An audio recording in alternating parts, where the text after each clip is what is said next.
안녕하십니까, 알림이 황희두입니다. 지금 태영호 논란이 계속 터지던 와중에 어제 수상한 청년 보좌관 관련한 단독 보도까지 나왔습니다. 후원자의 손녀가 청년 보좌관으로 채용돼서 활동한 것으로 확인된 거고요. 이 후원자는 손녀 활동이 종료된 이후 태영호 의원에게 300만원을 후원해서 대가성 논란까지 불거졌습니다. 이외로도 몇몇 논란의 여지가 있는데 문제는 정상적인 절차를 거치지 않고 채용된 것으로 확인돼서 더 큰 비판을 불러오고 있고요. 심지어 모 회장의 딸은 꼭 넣어주자 이렇게 콕 집어서 얘기한 게 공개가 되기도 해서 모종의 대가를 바라고 특혜준 거 아니냐 이런 비판까지 이어지고 있습니다. 이와 관련해서 노컷뉴스에서 여러 차례 통화를 시도하고 문자를 남겼지만 답변은 오지 않았다 하고요. 해당 소식을 접한 시민들은 태영호뿐이겠냐, 제대로 다 털어봐야 된다, 저런 인간이 국회의원을 하고 있으니 나라가 제대로 돌아가겠냐 라는 반응이 이어지고 있고요. 오늘 오전엔 태영호 평양 스타일이 확은 이런 보도까지 나왔습니다. 지금 녹취 유출, 쪼개기 후원금 의혹, 청년 보좌관 특혜 채용 의혹 등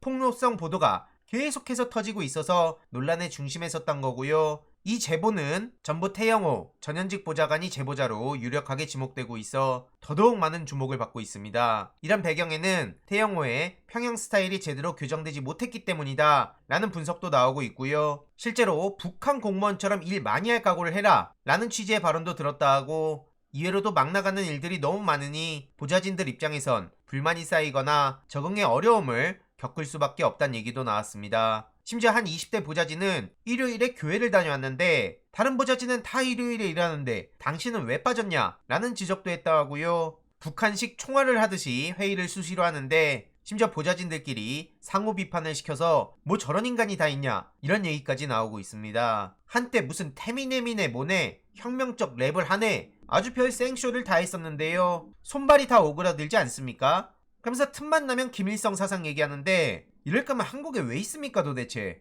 이러니 국민의힘 내부에서도 태영호 파문이 계속해서 커지고 있고 내부에서도 융단 폭격을 날리고 있는 겁니다. 여건이 격앙된 분위기에 휩싸였는데 지금 엄청난 논란의 중심에 서 있는 만큼 중징계를 면치 못할 가능성이 높아졌다. 오는 8일에 어떤 결과가 나오는지 계속 지켜봐야 된다는 분위기고요. 이런 와중에 김병민 최고위원은 태영호의 잊지도 않은 얘기 독백에 윤석열 1주년이 가려지고 있다 라면서 물타기를 시도하고 있습니다. 이런 상황을 두고 이준석 전 대표는 또 비판을 하고 나섰는데요. 어제 최고위원 회의를 열지 않은 국민의힘을 두고 이건 학폭 없애려고 학교를 없애고 식중독 없애려고 식당을 없애는 거랑 마찬가지 아니냐 이렇게 지적하고 나선 겁니다. 행사 일정으로 회의를 취소한 거라는 국힘 해명에도 이건 눈 가리고 아웅 아니냐 라고 지적했고요. 결국 이건 태영호, 김재원의 회의 참석을 차단하기 위한 조치 아니냐는 분석이 여기저기서 나오고 있죠. 그래서 국민의힘 내부 분열이 계속해서 커져가고 있고요. 윤석열 대통령의 노동탄압 후폭풍이 계속해서 커져가고 있습니다. 최근 건설노조원 분신 후폭풍으로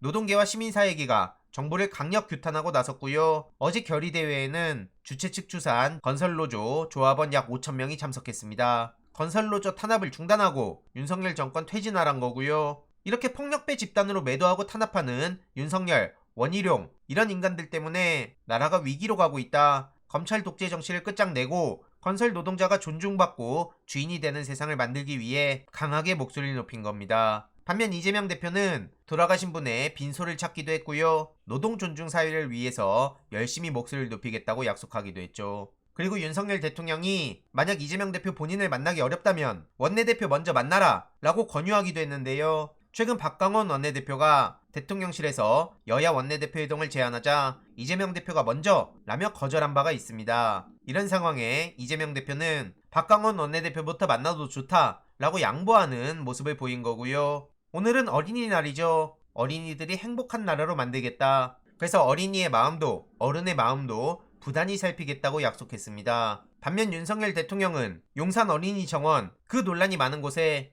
저렇게 사진이나 찍고 다니는 게 현실이고요. 지금 후쿠시마 오염수 방류 문제도 굉장히 심각합니다. 대통령실에선 정상회담 의제에서 제외할 필요 없다 라고 얘기를 하고 있는데 확실하게 못하게 방어를 해라 라는 게 많은 국민들의 요구입니다. 이 또한 계속 지켜봐야 되고요. 지금 한미 간 금리 차도 역대 최대죠. 1.75%포인트로 차이가 확대된 겁니다. 그래서 이에 대한 부작용들이 우려가 되고 있는 상황인데 지금 가보지 않은 길을 가고 있다는 분석이 나오고 있죠. 결국 저렇게 한미 기준금리 차이가 큰 차이로 벌어지면 국내 자본 유출, 원달러 환율 상승 압력이 더 높아질 거란 우려는 많은 분들이 알고 계실 텐데요. 이후로 어떻게 진행이 되는지도 계속 소식 전해드리도록 하겠습니다. 이번 내용도 유익했다면 구독, 좋아요, 알림 설정, 멤버십 가입 정말 큰 힘이 된다는 점 말씀드리고 싶습니다. 주위에 널리 공유 부탁드립니다.